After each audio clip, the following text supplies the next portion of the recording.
We may have broke the Sierra. What the fuck? What's up, YouTube? Here we go with part 3 of the Sonicstang Hotside build. Look at that. You know what time it is. It's turbo time.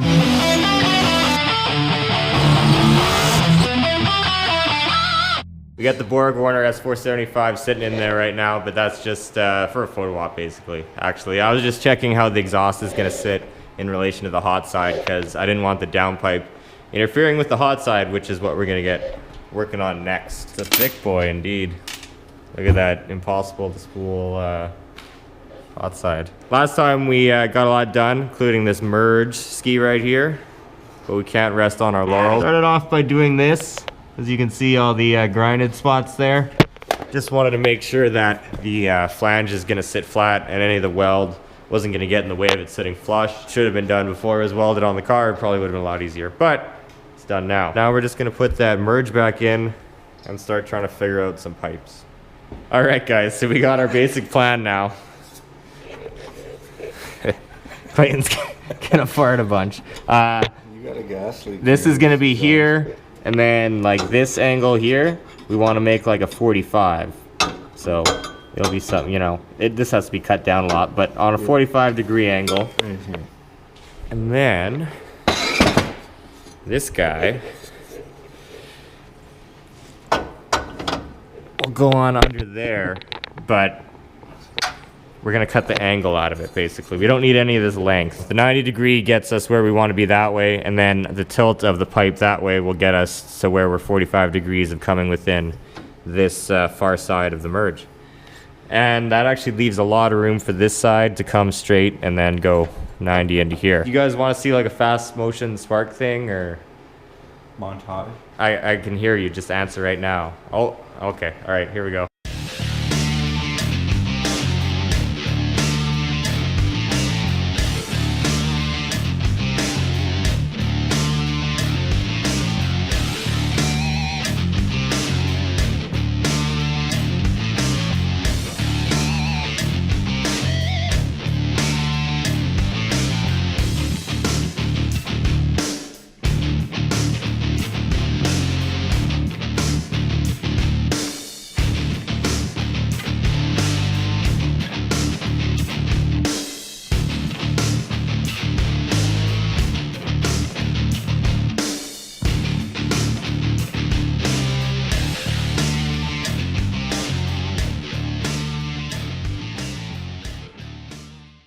Get an idea what we're This what?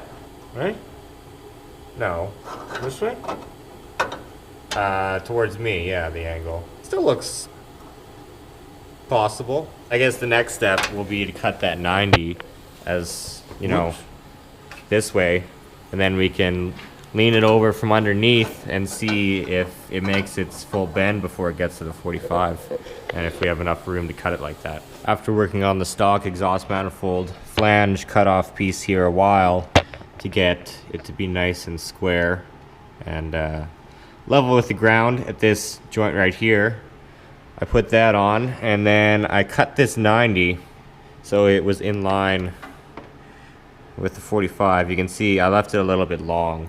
It'll have to go back a little bit yet onto the manifold, unless it goes to this inner hole here, which I'm just thinking now, because me and Clayton started with the idea here that this 90 would come off here and then it would turn up this way at a 45-degree angle aimed at this. 45 would come off there, you know, if it's level like this, connect to that. And yeah, no, that's not going to be happening, apparently. Definitely not 45 degrees. We'll just have to get another 90-degree bend, but that's okay. I can probably get one of those around here for pretty expensive, but yeah, I definitely can't order one online. That'll take too long. I kind of figured it might be a slower progress kind of night and more of a figuring things out kind of night. So I planned on making this video continue into Thursday. It's Tuesday right now. Thursday I'll continue working on this, and yeah. All right, guys, now it's Thursday. Actually, just kidding, it's Saturday.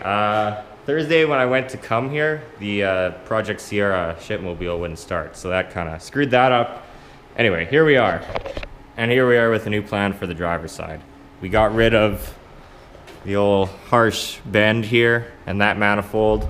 And I got a different manifold Rob had, and we're using this other flange cutoff we got from the junkyard that same day. It just has a donut flange instead of the flat. So hopefully that's gonna work out, but the bend of this is a lot better. We're just gonna put a 90 here. I think it'll look a lot better. I won't regret it. Glad we did that, because that was pretty easy and quick to do. And now we're just gonna work on this side again, since we figure it'll be easier to figure this out and then make that work to this side. I went and picked up another 90-degree bend locally. It cost $48, which is kind of a lot when you base that off the fact that Summit has the same pipe for $20. But that's US, so 20 bucks US is like 30 Canadian, plus shipping, plus it kind of ends up being the same. Whatever, that's just goes to show when you're doing something like this, they'll maybe order extra bends, because plan A doesn't always work out. Later on in the evening now, but I thought I would just give you guys an update on what I've been doing. A lot of this. That's basically how that's gonna go there. You can see I got those white marks that I can line up there, so I'm gonna take this flange off again and weld it on these marks, and then this final piece here I can determine off of that. The trick I've been using here, one of them is a zip tie on there, which helps keep it hanging around so I can kind of fit this and shit. Also, because of the way the pipe is extra long and sticking through the flange, I can connect those two and try to level the flange, and then I basically have my angle that I'm going to cut that at to make it a straight shot and meet up with there. So looking good right now on the passenger side. The driver's side I got figured out as well, but looks like we're going to have the pretty bends everywhere, which I'm excited about, because, you know, it's gonna look a lot nicer now. Didn't take much more effort, just learning. Well, sorry for the camera quality, guys, but we may have broke the Sirrra. What the fuck? I was driving home from Clayton's, and the heat gauge was climbing. It got to like 100, which it does sometimes. And then usually it, you know, you just have to step on it a bit and it starts moving coolant, however that fucking works. And it didn't do that. It kept going up. And then I didn't know what to do. I didn't want to stop. And then it started spraying smoke out of the hood. And it's still smoking a bit. It did it about, I don't know, kilometer or two down the road. Something like that. Would have been a long walk back. And I had some antifreeze in the trunk. Or in the back seat, rather. It's a truck. And put all that in, and just, it didn't actually overheat too much until this last little bit here.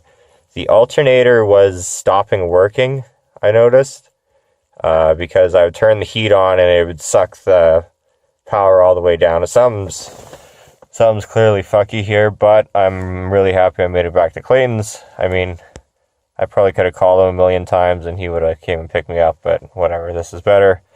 At least it's here. I can worry about it tomorrow. So it's the morning now. I was gonna show you an update of this tomorrow when I got here last night, which is today, right now. There you go, since my truck didn't let me go home. Now we're gonna go see what's up with the Sirrra outside. Hopefully it's not too badly damaged. It's now Monday afternoon. When I said we were going to go outside and check out the Sirrra, my GoPro died and my phone died. This cold is insane and it's just like wrecking everything and everyone. But I took the afternoon off work. It's 2:30 right now. I'm going to the junkyard and I'm going to try to get a rad water pump too while I'm at it. And I need to get an alternator for Rob, actually, since I'm going to be here. But yeah, I'm just going to shoot a couple clips inside there with my phone, just because the GoPro is really bad for dying in the cold. Then I'm hoping to put all this stuff on the Sirrra tonight and get it going again so we can get back to the Sonicstang. This thing exploding is like a step backwards, so we got to push through and put in a little extra effort to get back where we were. The cheapest I could get one locally for is $200, and online it was 150 Canadian shipped, but that would have been till Thursday. It's Monday now, so $50 from the junkyard. Sounds good to me. Just a little bit of freezing my butt off. I'll post what temperature it actually was today on the screen here. I'm assuming the price of scrap is low right now because they have quite the collection of crushed cars sitting here. Usually it's all just ones like this with parts to pick, but this whole section is crushed cars. I'm looking for the alternator right now, trying to find an old GM vehicle car thing. No luck on the alternator yet, but I found this right here. This radiator, like, ready to pull. I just gotta undo these two things. I'm gonna inspect it because I'm a little worried that someone was trying to pull it and then realized it was fucked one way or another. But only one way to find out. This could save a lot of time. All right, so she looks good. That was a good catch there. Saved me a lot of time. And I don't have much time. I have like 15 minutes to find an alternator, so let's go find that. That's fucking crazy. Look at that, guys. Yeah, it's free. Hey, it's free though. I got some junkyard fluid in the past for this rad. They have what they take out of the cars because they drain all the fluids. Just like the new rad today had all the fluids drained. But anyway, it's that color because deck school was used in this truck in the past and it ruins everything, and that's just that. The junkyard fluid tested good. You could have had it all flushed out if you wanted. I did, I have actually. That coolant system is just always going to be like that. You just got to accept it. That's what I've come to learn. Well, you just gotta accept changing the fucking rad every week. Nah, that's because there must have been some water in there or something. Some water in the rad, that's not good. Yeah, so we're getting that swapped. It's supposed to be green. Not brown. Fresh antifreeze. Wow, that's 5 liter. It's its lucky day. Never had it so good. Yeah, hopefully it anti-freezes and does not plug the rad again. That's the conclusion that we came to. Pretty sure that's what happened. It would make sense. Clayton's really enjoying the new light. The new life? The light. The new life. It's light. a little too bright. I'm blinded by that fucking hot light. Light life. The heat is nice. Yeah. It's a yellow light. It's like a reptile lamp. So that didn't fix it. It doesn't leak out the rad anymore, which is a bonus, but it was still overheating unless you rev it to like 2500. Then the heat out of the dash comes back and the temp gauge goes down. We're thinking either the water pump is weak and only pushes enough fluid when you're stepping on it, or the thermostat is just not opening the way it should. And I have a thermostat in the truck, so I'm gonna change that now. After changing the thermostat, I actually took it for a drive. It didn't overheat at all. It stayed around there where it should be. It kind of creeps a little bit above the quarter mark eventually, and it normally wouldn't do that. The heat is still cold right now, even though it's been running like half an hour, 45 minutes. And it only gets warm really if you rev it.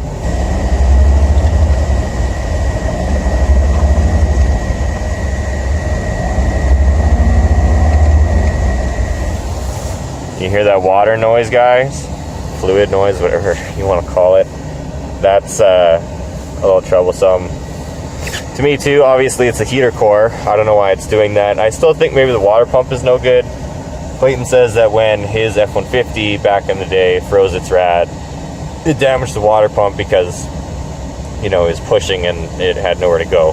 So I might have to get one from the junkyard. Actually, Rob is gonna have to go tomorrow to the junkyard to get the alternator that I failed to get the right one of. So maybe he'll pick one up for like a Toyota for me or something like that. So, Well, what? I don't know. Are we wrapping up here? What yeah. It's cold outside and the truck kind of works. I'm gonna start it again. Yeah, that's banned. I'm gonna start it again to see what it does again. I don't know. I still think maybe the water pump is bad. Just because, or really, the alternator was slipping because the belt got sprayed a bunch when the other rad exploded. So maybe the water pump is slipping. And when you rev it, no? Don't, yeah. Fuck, Mike, that burp's wrong. Yeah, so this video is turned from Sonicstang to truck stuff.